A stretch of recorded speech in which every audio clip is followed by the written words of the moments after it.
قائد تحریک جناب الطاف حسین کی اس 71ویں سالگرہ کے اس اجتماع کے پلیٹ فارم سے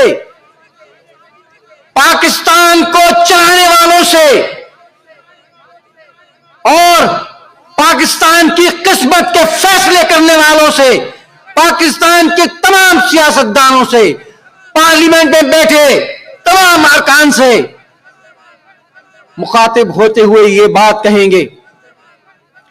کہ اگر آپ کو واقعی پاکستان سے،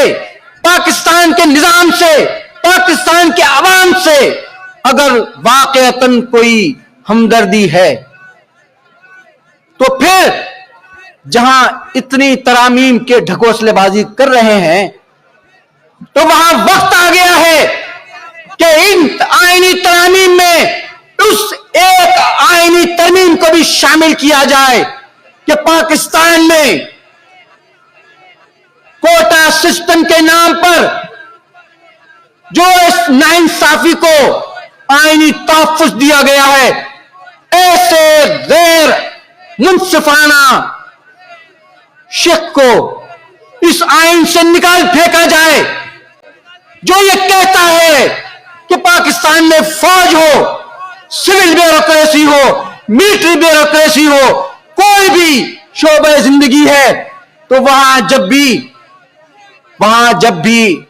اختیار اور اقتدار اور نشستیں بانٹنے کا کسی بھی تقرری کا وقت آئے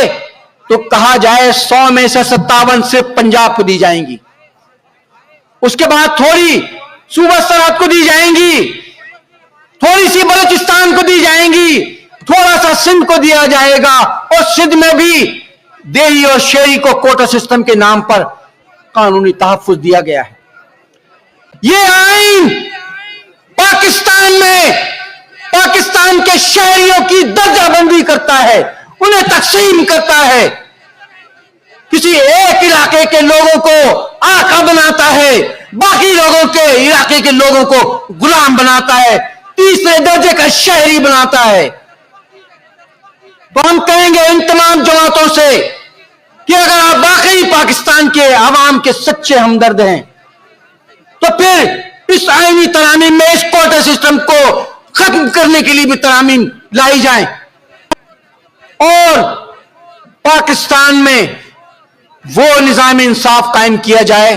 جہاں اہلیت کا معیار صرف اور صرف قابلیت ہو۔